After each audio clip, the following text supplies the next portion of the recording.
Hey everybody, hope you all are doing well and welcome back to Michael's Matters. And today we got the news report out from the Bureau of Labor Statistics, or the BLS, about where the economy is going, which, although that is important, it is of course less important for our purposes, but also the report included the inflation numbers for the CPI that will give us more insight into where the COLA, or the cost of living adjustment for 2024, will be for the 70 million people on Social Security programs like Social Security Retirement, which of course is the largest, Social Security Disability SSDI, as well as Supplemental Security Income SSI, survivor, spousal benefits, and really all the other iterations of Social Security.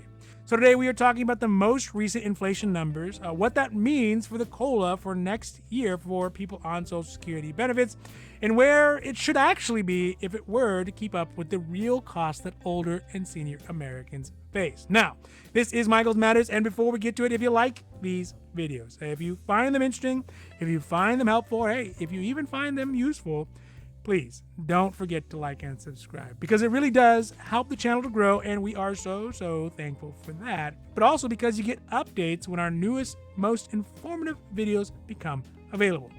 Or now, let's get down to the video. So first up today is let's get to the numbers that just came out from the BLS, because we saw a little bit of a bounce in the inflation numbers for the most recent month that is being produced, which is July. And that could be a really good thing for Social Security beneficiaries, because it means that the likelihood of getting a bigger COLA is also increasing as well.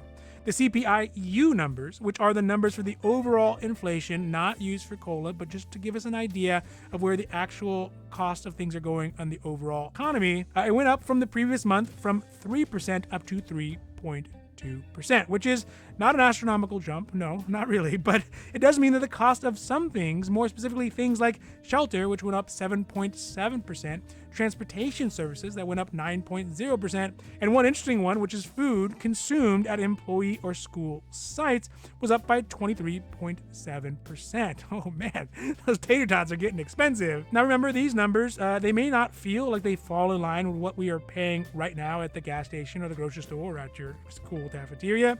But that's because they are lagging indicators from last month, so they're not necessarily up to date to August. Now, with the CPI numbers, which give us the impression of what the price of life is going on in the USA in general, the number that really matters to us, because it is a metric of inflation that does actually calculate the COLA, or the cost of living adjustment for 2024, is the CPI.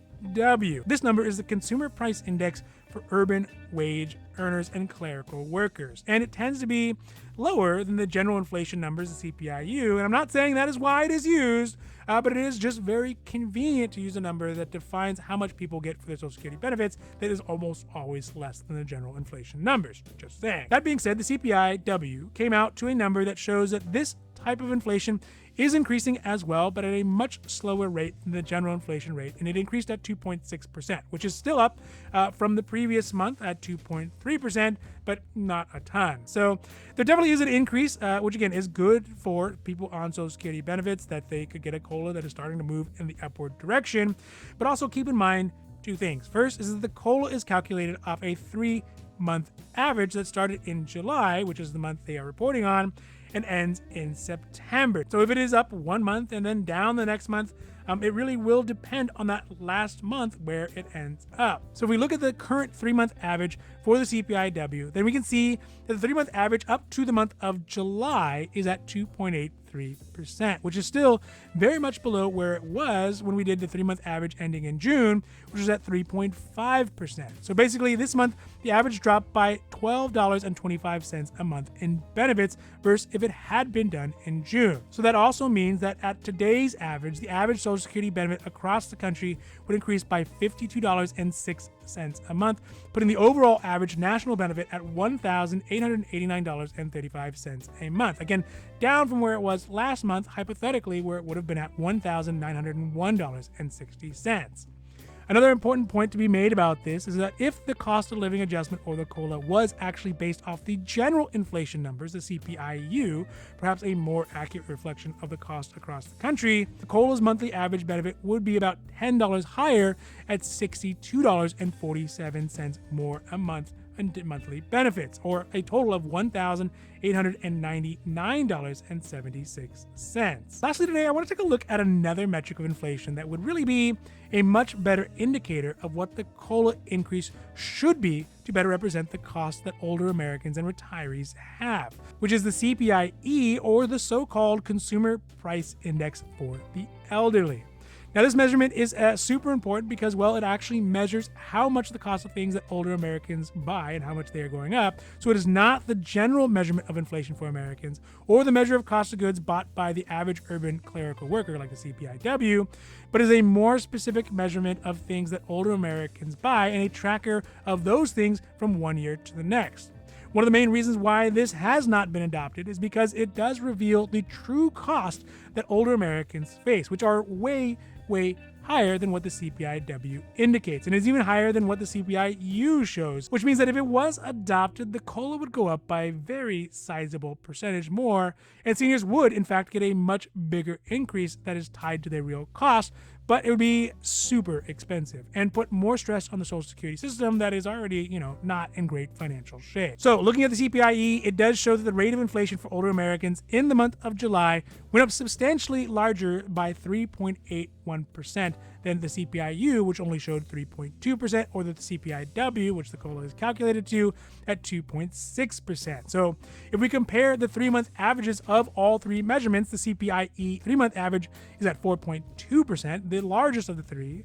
The CPIU is at 3.4%, the middle, and the CPIW, the one the COLA is actually attached to, the COLA maker, is at 2.83%. Finally, when we look at what the COLA could be at if we had used the CPIE, the COLA increase would be at $73.90 if we took that average right now, versus the $52.06 that is indicated by the CPIW.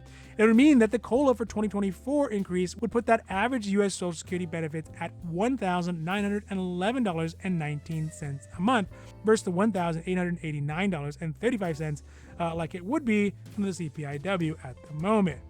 That ultimately comes out to $21.84 a month more, or I guess $21.84 short if you look at the CPIW versus CPIE. And that comes out to a totality of $262.08 a year that seniors are not getting, but they do need towards making their ends meet. So there really are a couple interesting things about this report. First is that inflation is starting to hedge back up, but it's not exactly clear why. But right now in August, we can definitely feel the prices of things going up. We will have to wait a couple extra months to see if there is going to be any additional sudden spikes in inflation. And if it does continue, it could be a confluence of events like last year that lead to Social Security beneficiaries getting higher increase this year than maybe they would have been based on the earlier numbers. Right now, the Senior Citizens League, which is a nonpartisan advocacy group, still has their predictions for the Social Security COLA for 2024 at 3%. And I think with this new data, it could optimistically go even a little bit higher than that. That being said, the COLA, as we see when compared against metrics like the CPIE or the CPIU, is constantly going to put seniors in a situation where they are falling short of what they need to have to pay all of their. And even though it is the case that it's only $20 some odd, year over year, month over month, decade over decade, those decreases really truly add up and eat away at the livelihoods of our older friends and our older neighbors and our older family members. All right, so that's it for today's Michael's Matters and our COLA update. And I really hope that you enjoyed this video. And if you did, if you found it interesting, or if you found it helpful, or hey, if you at least found it useful, please don't forget to like and subscribe, because it really does help the channel to grow. And we are so thankful for that. But also because you get updates when our newest and most informative videos become available. So for Michael's Matters, I'm Michael, hoping that you take care of yourselves, take care of others, and have a happy, healthy day.